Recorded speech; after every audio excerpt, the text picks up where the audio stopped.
আসসালামু আলাইকুম রহমতুল্লাহি বারকাতু। প্রিয় কাছে মানুষজন, আশা করি সবাই ভালো আছেন। আলহামদুলিল্লাহ আমিও ভালো আছি। তো একটা বিষয়,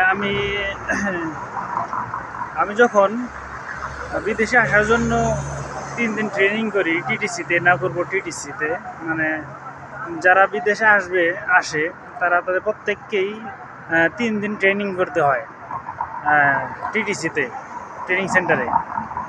তো আমি ট্রেনিং করার সময়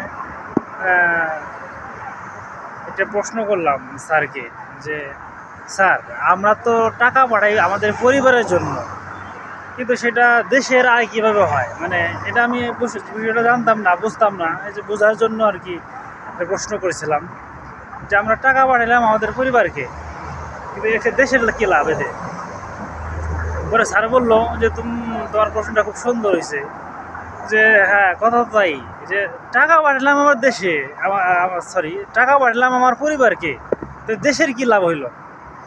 ব্যাপারটা আমাকে এইভাবে বোঝাইলো যে, তুমি টাকাটা কোথায় পাঠাইছো? বাংলাদেশে ব্যাংকে। তোমার পরিবার কোথায় থাকে? বাংলাদেশে থাকে। তাইলে বাংলাদেশে যে কোনো একটা ব্যাংকে পাঠাইছো, ওই ব্যাংক টাকাটা কোথা থেকে পাইলো? বিদেশ থেকে পাইলো। এটা কিন্তু দেশের টাকা দেশে না, বাইরের টাকা দেশে আসলো। তার মানে কি, সাপোজ তুমি মনে করো যে বাংলাদেশের মোট টাকা হলো 5,000 টাকা আছে, কথার কথা। তুমি তাহলে 1,000 টাকা পাঠাইলা, তাহলে বাংলাদেশের, এটা তো বাংলাদেশেই পাঠাইলা, দেশের অভ্যন্তরে। এটা তো বাইরের থেকে আসলো। টাকাটা আসলো কোথায়? বাইরের থেকে। কোথায় আসলো? বাংলাদেশে আসলো। বাংলাদেশের টাকা ছিল কতটি?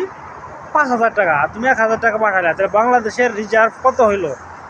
6,000 টাকা। এইভাবে আমি পরে বুঝতে পারলাম, হ্যাঁ এটাই তাই তো। এটা তো এখন আমি বুঝতে পারলাম যে এটা এইভাবেই হয়। তো যাই হোক, সেকেন্ড আমি প্রশ্ন করলাম যে যে অনেকে বলে হুন্ডি সম্পর্কে আমার কোনো আইডিয়া নাই। তো স্যার, হুন্ডি সম্পর্কে যদি আপনি বলতেন তাহলে আমি একটু উপকৃত হতাম আর কি। তো পরে বললো যে এটা একটা গুরুত্বপূর্ণ প্রশ্ন। তো হুন্ডি হচ্ছে এরকম যে, সাপোজ তুমি দেশে টাকা পাঠাবা, কিন্তু একটা চক্র আছে, তারা কি বললো যে, ভাই কত টাকা পাঠাবেন, তাহলে আমি দেশে থেকে ওইটা দিয়ে দেই, আপনি ওই যে টাকাটা পাঠাবেন আমাকে দিয়ে দেন। তার মানে কি, দেশের টাকাটা, মানে বিদেশের টাকাটা কিন্তু আর দেশে আসলো না, তুমি তাকে দিছো। তোমার আরেকটা ভাই আরেকটা বাইরে টাকাটা দিয়ে দিছে, তো বাইরের থেকে টাকাটা কিন্তু দেশে আসলো না। তার মানে দেশের কোনো উপকার হলো না। এটার নাম হচ্ছে হুন্ডি। আর হুন্ডি ব্যবসা করা মানে বাংলাদেশের ক্ষতি করা। আপনারা 2-1 টাকার জন্য আপনার হুন্ডি টাকা পাঠাবেন, কিন্তু সেটা কিন্তু দেশের উপকার হলো না। হ্যাঁ, আপনার উপকার হয়েছে আপনার পরিবারের, বাট আপনার দেশের কিন্তু উপকার হয়। আপনারা বিদেশে কষ্ট করবেন, সেটা হোক না 2-1 টাকা কম, কিন্তু আপনার পরিবারের উপকার হোক, আপনার দেশের উপকার হোক।